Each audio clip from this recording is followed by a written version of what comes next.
Hello बच्चों। Good morning. Good morning बेटा। चलिए बुक निकाल लीजिए महाभारत वाली। पढ़ा रहे थे ना महाभारत आप लोगों को। Yes ma'am. ठीक है, सभी लोग निकालिए, बस हम आ रहे हैं 1 मिनट में। ठीक है। Yes ma'am.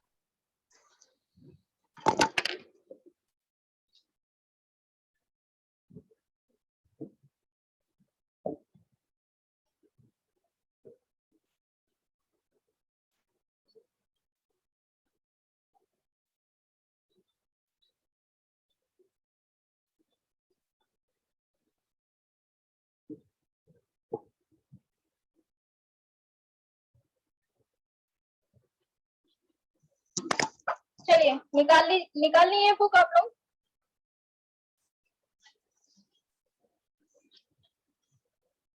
महाभारत में कहाँ तक पढ़े थे कृति बताइए।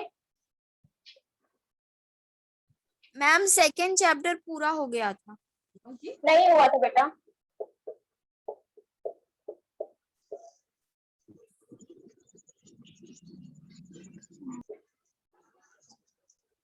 Good morning ma'am.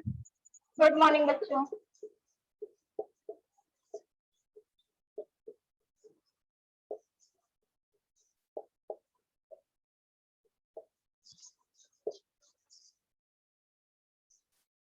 भीष्म प्रतिज्ञा, ठीक है, सेकंड चैप्टर है आपका। तो इसमें हम लोग ने क्या पढ़ा था कि जो ये राजा शांतनु रहते हैं, बहुत समय बाद यमुना तट पर जाते हैं। वहां पर देखते हैं एक सुंदर सी, कौन रहती है, एक अप्सरा टाइप से एक लड़की एक रहती है। सुंदर सी लड़की दिखती है, उसका नाम सत्यवती था। और वो क्या करती है, राजा शांतनु उनके ऊपर मोहित हो जाते हैं और उन्हें शादी के लिए बोलते हैं। लेकिन क्या हुआ था, उन्होंने कहा कि मेरे पिताजी मल्लाहों के सरदार हैं, आप पहले उनसे अनुमति ले लीजिए। अगर उन्होंने हाँ कह देते हैं तो मैं आपसे विवाह करने के लिए तैयार हो जाती हूँ। ठीक, अब यहाँ से चलिए पढ़ते हैं। राजा शांतनु ने जब अपनी इच्छा उन पर प्रकट की तो केवटराज ने कहा, आपको मुझे एक वचन देना पड़ेगा।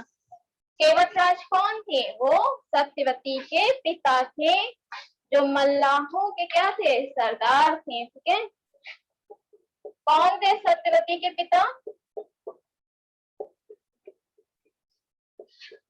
केवटराज। ठीक है, पिता। और ये कौन थी, इनकी पुत्री। क्लियर है। तो कहते हैं कि आप मुझे एक वचन दें, तो देना पड़ेगा, जिससे मैं अपनी पुत्री का विवाह आपके साथ करूंगा। राजा ने कहा, जो मांगोगे दूंगा, यदि वह मेरे लिए अनुचित ना हो। वो कहते हैं जो तुम कहोगे मैं तुम्हें दूंगा, लेकिन मेरे हिसाब से वह शर्त होनी चाहिए।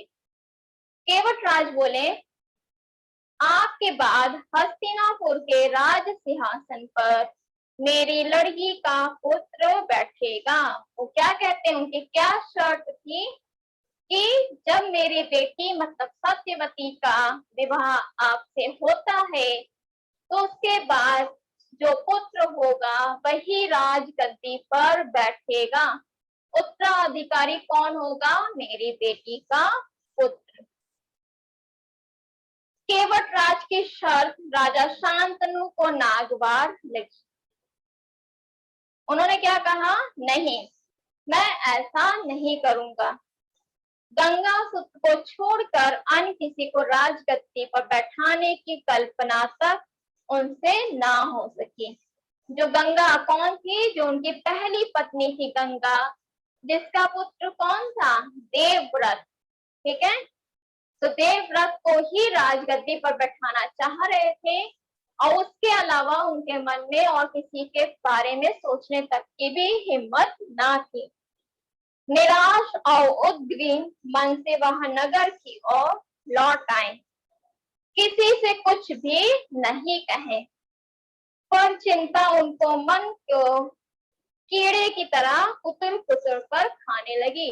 जो हम लोग की चिंता होती है, ठीक है, जब हम लोग टेंशन लेते हैं, वो हमारे मन में खाती है जब तक हम उससे बाहर नहीं निकलते। आप लोग भी कभी ट्राई देखे होंगे कि जब आपको कोई टेंशन होती है, कोई चिंता होती है, तो आपका मन किसी भी काम में नहीं लगता है।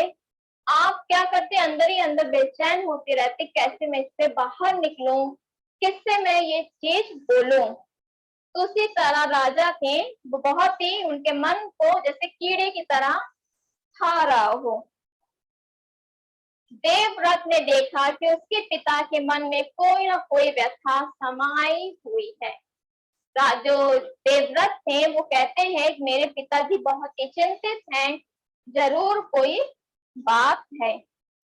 एक दिन उसने शांतनु से पूछा, पिताजी, संसार का कोई भी सुख ऐसा नहीं है जो आपको प्राप्त ना हो। वो क्या कहते हैं कि पिताजी, आपके पास सभी सुख सुविधाएं हैं, आपके पास सभी सब कुछ है, लेकिन ऐसी कौन सी चीज है जो आपको मन को खा रही है, आप बहुत ही दुखी हैं, आपको किस बात की चिंता है। यद्यपि शांतनु ने गोल मोल बातें बताई, फिर भी कुशाग्र बुद्धि देवव्रत को बात समझने से देर ना लगी। क्या हुआ, फिर शांतनु ने बात को टाल मटोल करके हटाया, लेकिन देवव्रत जो था उन्हें समझने में देर नहीं लगी। क्यों? क्योंकि बहुत ही कुशाग्र बुद्धि का था। तो वो क्या समझता है कि जरूर मेरे पिताजी को कोई दुख है, मैं इसका पता लगाता हूँ। उन्होंने राजा के सारथी से पूछताछ करके उस दिन केवटराज से यमुना नदी के किनारे जो कुछ बातें हुई थी उनका पता लगा लिया। जो राजा के सारथी थे, जो राजा के साथ गए थे सेवक लोग, तो उनसे पूछताछ करके इन्होंने, जो देवव्रत था वो पता लगाता है कि आखिर में हुआ क्या था। तो केवटराज के पास पहुंच जाता है,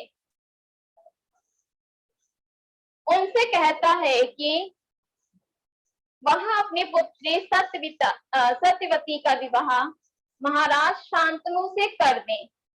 और क्या कहते हैं, वो पिताजी के मन की व्यथा जानकर देवव्रत सीधा केवटराज के पास जाते हैं और कहते हैं कि अपनी पुत्री सत्यवती का विवाह मेरे पिताजी से कर दीजिए।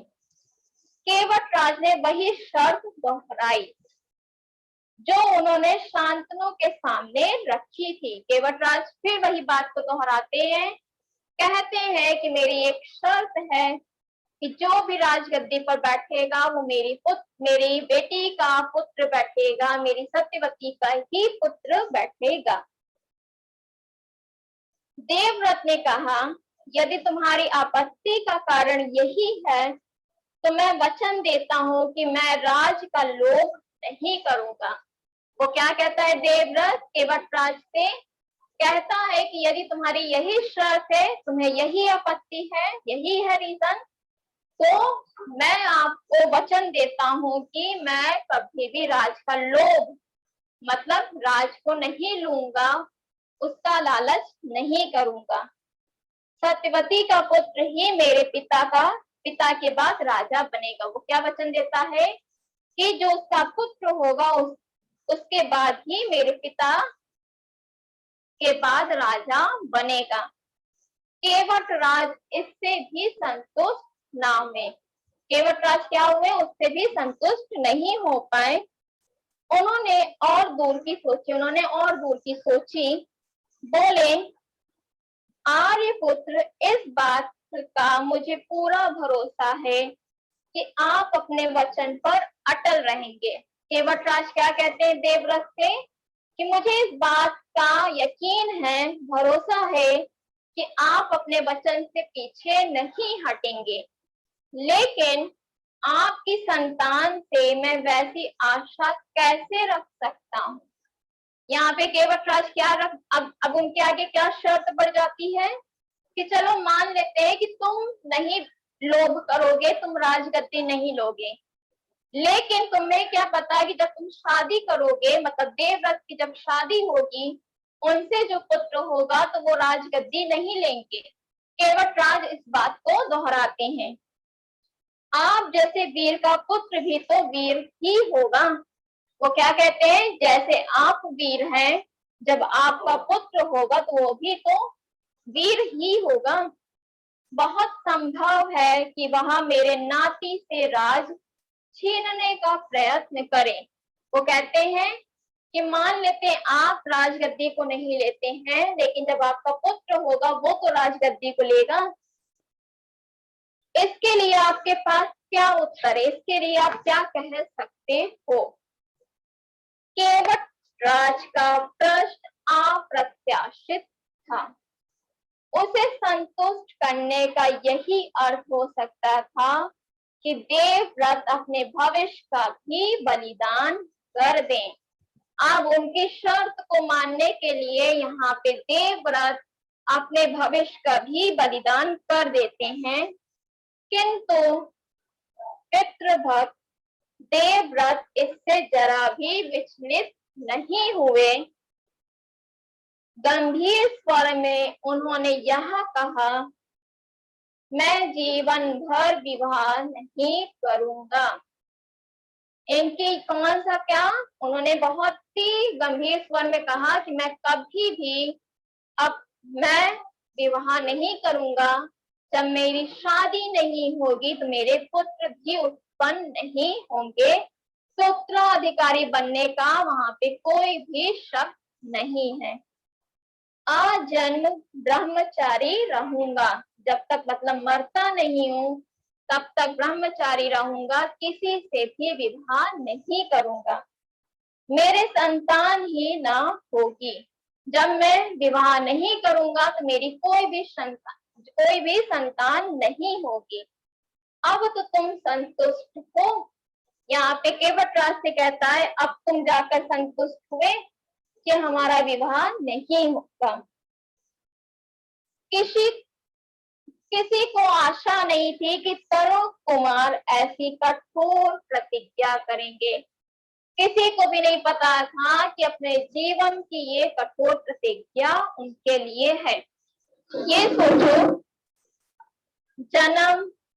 जन्म के बाद पढ़ाई लिखाई के बाद जॉब नौकरी, और उसके बाद विवाह के बाद बच्चे, उसके बाद मरण। ये हमारे जीवन का पहलू होता है, पड़ाव होते हैं, ठीक है। और इसी में से अगर कोई एक काम को कह दे कि मैं ये काम नहीं करूंगा, तो क्या उसका जीवन पूरा सफल है? बताइए, कितने लोगों का मानना है कि सफल है? मैम नहीं सफल। अगर कोई व्यक्ति है, जन्म लिया है, पढ़ाई किया, नौकरी पाया और विवाह ना करे, तो क्या ये संभव है? विवाह शादी ये हमारे जीवन का बहुत ही महत्वपूर्ण भाग होता है, बहुत ही महत्वपूर्ण पड़ाव है हमारा विवाह होना। और जिनका नहीं होता है तो आगे ऐसे ही ब्रह्मचारी रहते हैं। तो इन्होंने तभी ये कठोर प्रतिज्ञा ली कि मैं कभी भी विवाह नहीं करूंगा। देवव्रत ने भयंकर प्रतिज्ञा की थी, इसीलिए उस दिन से उनका नाम ही भीष्म पड़ गया। अब समझ में आया भीष्म पितामह इनको क्यों कहा जाता है? क्योंकि अपने जीवन में इन्होंने बहुत ही बड़ी प्रतिज्ञा ली थी कि मैं कभी भी विवाह नहीं करूंगा जब तक मर नहीं जाता। केवटराज ने सानंद अपनी पुत्री को देवव्रत के साथ विदा किया और सत्यवती से शांतनु के 2 पुत्र हुए। जब सत्यवती से शांतनु का विवाह हो गया तो उनके 2 पुत्र हुए, चित्रागंधा और विचित्रवीर।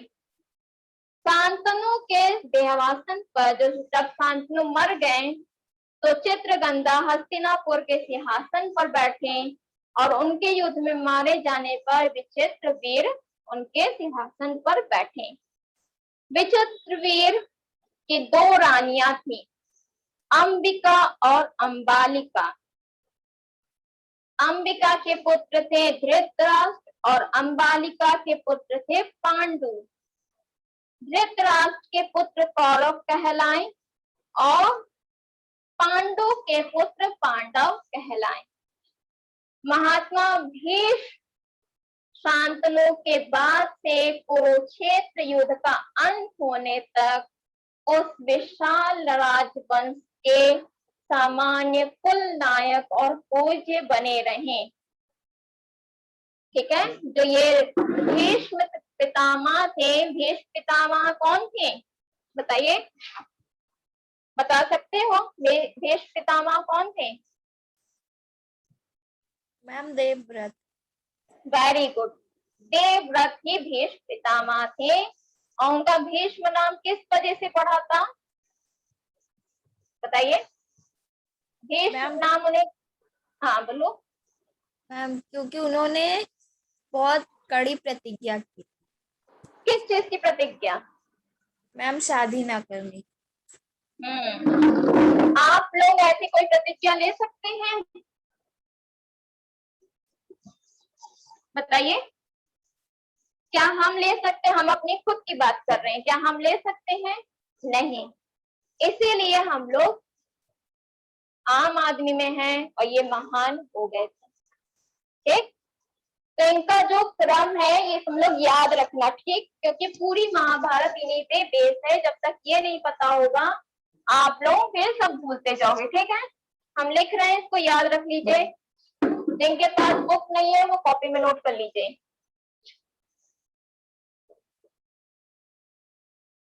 शांतनु ये कौन थे बताओ? शांतनु कौन थे? मैम राजा थे, हस्तिनापुर के राजा थे।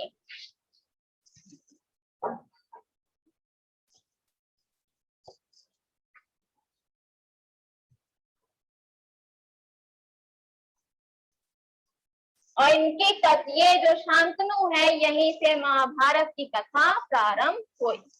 ठीक, शांतनु की कितनी रानियां थी, कितने से विवाह इन्होंने किया था? मैम दो। दो रानियां। पहली कौन थी? मैम गंगा। पहली थी गंगा। गंगा से कौन कौन पुत्र ने जन्म लिया? Ma'am Devavrat. Very good, Devvrat. ठीक, दूसरी पत्नी कौन थी? मैम सत्यवती। सत्यवती। सत्यवती से किसने जन्म लिया था? मैम चित्रगंध विचित्रवीर्य। चित्रागंध। ठीक है, चित्रांगन। ठीक, और सेकंड कौन था? मैम विचित्रवीर्य। विचित्र वीर। ठीक है, वीर्य, विचित्र वीर्य। ठीक, चित्रगंधा क्या थे? इनकी शादी हुई थी, इनके पुत्र थे? क्यों? No ma'am. क्यों नहीं थे? मैम क्योंकि अभी उनकी शादी नहीं। चित्रगंधा क्यों नहीं हुआ था? इनका विवाह क्यों नहीं हुआ था? प्रीति, आदित्य, सौम्या, जाना बताइए। नहीं पता? बोलिए। हमने एक लाइन पढ़ा था कि हस्तिनापुर वो कि जब राजा शांतनु की मौत हो जाती है तो उसके बाद राज सिंहासन पर कौन बैठता है? चित्रगंधा। ठीक है, चित्रांगन बैठते हैं। और उसके बाद युद्ध में ये क्या होते हैं? युद्ध में ये मारे जाते हैं। ठीक है, जब युद्ध हो रहा था तो ये क्या करते हैं? ये मारे जाते हैं, इसीलिए इनका विवाह नहीं हुआ था, ना इनके पुत्र थे। क्लियर हुआ? अब प्रीति, सौम्या, जैनब समझ में आया? यस। ठीक, तो इसीलिए इनके कोई पुत्र नहीं था। फिर विचित्र वीर राज सिंहासन पर बैठे। इनकी कितनी पत्नी थी? मैम 2। कौन कौन सी? मैम अंबिका, अंबालिका। अंबिका और अंबालिका।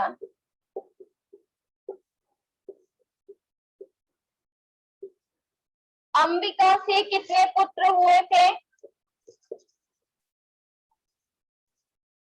मैम 2। नहीं, मैम एक। धृतराष्ट्र। और अंबालिका से कितने पुत्र हुए थे? एक। कौन? पांडु। कौन हुए थे बताओ? नहीं बता?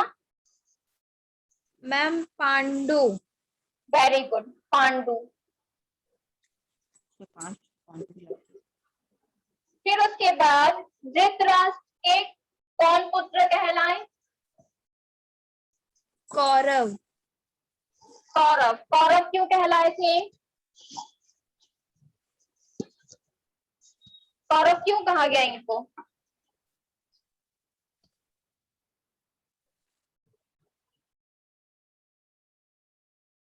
कौरव क्यों कहा गया था? नहीं पता किसी को?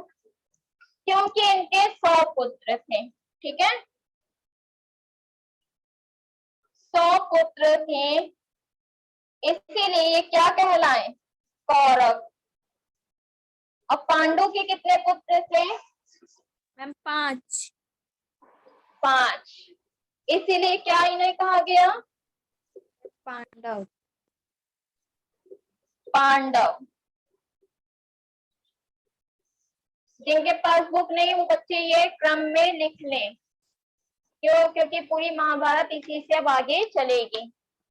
जब आपको ये पीछे का ही नहीं पता होगा तो आगे भी नहीं याद रख पाओगे।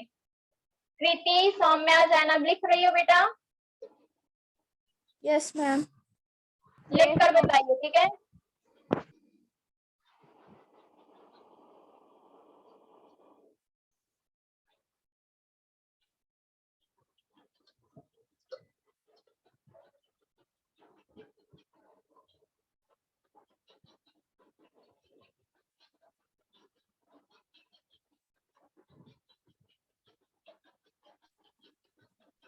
मैम हो गया।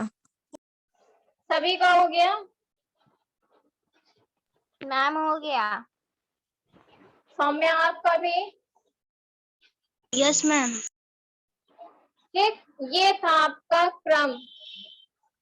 अब इसी से पूरी महाभारत की कथा प्रारंभ होती है। कैसे कौरव और पांडवों में लड़ाई का युद्ध भी प्रारंभ होता है। ठीक, तो यहाँ पे जो महाभारत का जो पहला वाला था कथा में, तो हम लोग ने कहाँ तक पढ़ा कि जो यहाँ तक ना कुछ हाँ, और जो ये धृतराष्ट्र थे वो क्या थे? वो जन्म से ही अंधे थे। ठीक है, चित्रगंधा की क्या थी? अकाल मृत्यु हुई थी। और बड़े बेटे ये जो थे धृतराष्ट्र थे, ये बड़े बेटे थे, पांडव छोटे बेटे थे। और ये तो जन्म से अंधे थे। कौन कौन जन्म से अंधा था? धृतराष्ट्र। धृतराष्ट्र। ठीक है, तो उन्हें तो गद्दी पर बैठाया नहीं जा सकता था, राज सिंहासन पर, राजगद्दी पर तो बैठाया नहीं जाता। इसीलिए पांडु क्या थे? पांडु को गद्दी पर बैठाया गया था। और पांडवों ने कई वर्षों तक क्या किया? राज किया। अब इसके बाद पता है क्या है आपके चैप्टर में? जैसे आपने भीष्म और क्या पढ़ा? भीष्म प्रतिज्ञा पढ़ा। आप समझ में आई चैप्टर का नाम भीष्म प्रतिज्ञा क्यों पढ़ा था? Yes ma'am. इसी वजह से पढ़ा था। जैसे जैसे आपका चैप्टर का नाम है वैसे वैसे उनके बारे में लिखा गया, उनके बारे में कथा लिखी गई है कि अम्बा और भीष्म का क्या था। फिर उसके आगे विदुर कौन थे, तो धीरे धीरे जब कुंती भीम पढ़ोगे एक एक के बार, ये जो सब हैं, द्रोणाचार्य है, कुंती है, भीम है, ये महाभारत के पात्र हैं। जब इनके बारे में पढ़ लोगे, समझ लोगे, तब आगे तुम लोग समझोगे कि महाभारत की कथा क्यों हुई थी। ठीक, क्लियर है? कोई Yes, दिक्कत ma'am. इसमें? No, ma'am. चलो हम कुछ शब्दार्थ लिख रहे हैं। Chocolate. ये हो गया था। Yes ma'am. बोर्ड पर लिखें कि ऐसे बोलेंगे तो लिख लोगे? मैम लिख दीजिए। क्यों नहीं लिख पाओगे ऐसे? मैम लिख लेंगे।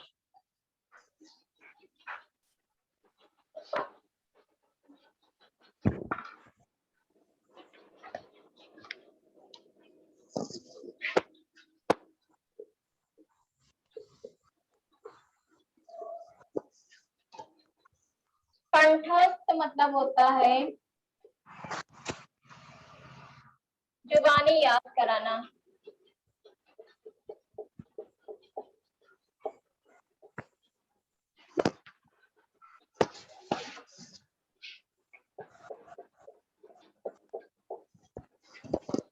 फिर उसके बाद है प्रायश्चित मतलब होता है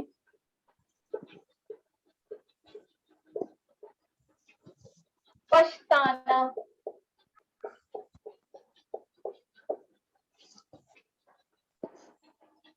वैर भाव मतलब होता है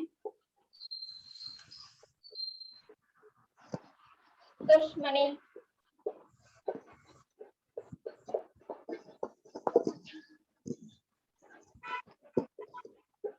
पितामह मतलब होता है दादा।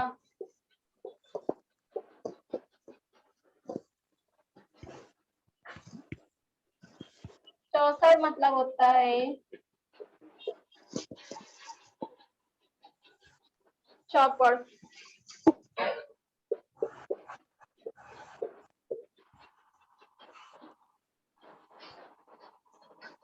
अज्ञातवास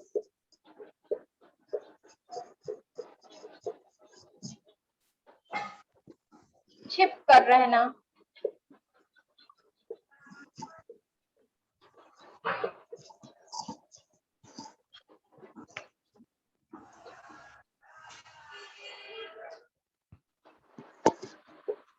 रिवाज मतलब होता है प्रथा।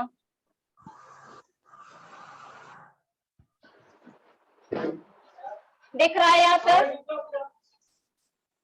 Yes, ma'am. और कुटिल मतलब होता है धूर्त, जो धूर्त इंसान होते हैं। ठीक है,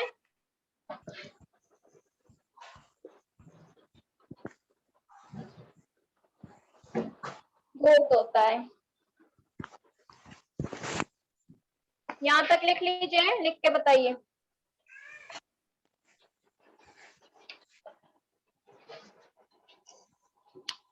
ठीक, ये आपका हो गया शब्दार्थ। इसके पहले हमने क्या कराया था? आपको रीडिंग करा दिया है। सारांश इसका अपने शब्दों में लिखिएगा।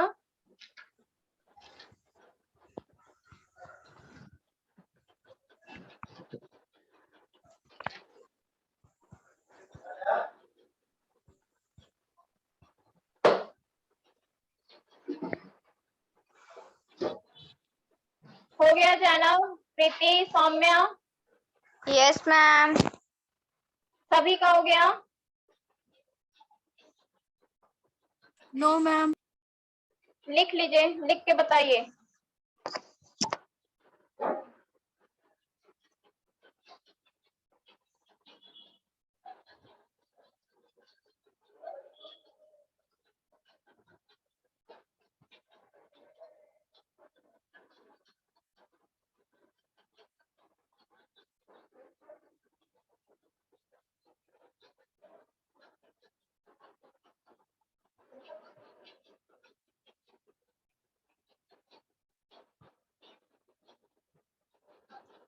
मैम हो गया। चलिए कुछ क्वेश्चन पूछते हैं, बताइएगा कितना पढ़े हो, कितना जान पाए हो? महाभारत की रचना किसने की?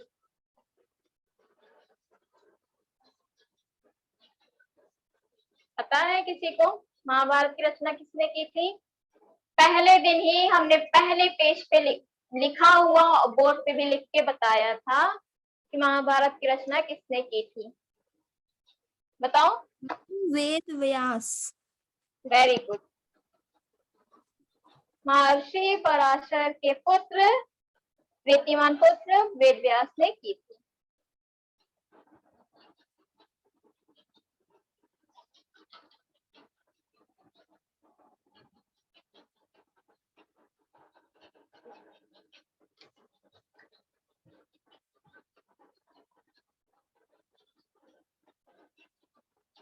देवव्रत कौन थे? मैम भीष्म पितामह। और कोई आंसर बताओ, और कोई बताइए। देवव्रत गंगा और शांतनु के पुत्र थे, जो आगे चलकर भीष्म पितामह के नाम से विख्यात हुए। तो ठीक है, यहाँ तक आप लोगों का हो गया है। बताइए, कोई दिक्कत? जो स्टोरी हमने पढ़ा उसमें ऐसी चीज जो आपको ना समझ में आई हो? बताइए, कोई भी ऐसी दिक्कत किसी को? प्रीति, सौम्या, जैना, बोलो बेटा। No ma'am. सबको समझ में नहीं? जैनब आप नहीं बोल रही हो ना, सौम्या बोल रही, सिर्फ प्रीति आंसर बता रही है, बोल रही है। चलिए, तो अब नेक्स्ट क्लास में हम लोग इसके क्वेश्चन आंसर पूरा करेंगे, ठीक है? Thank you class. Thank you ma'am.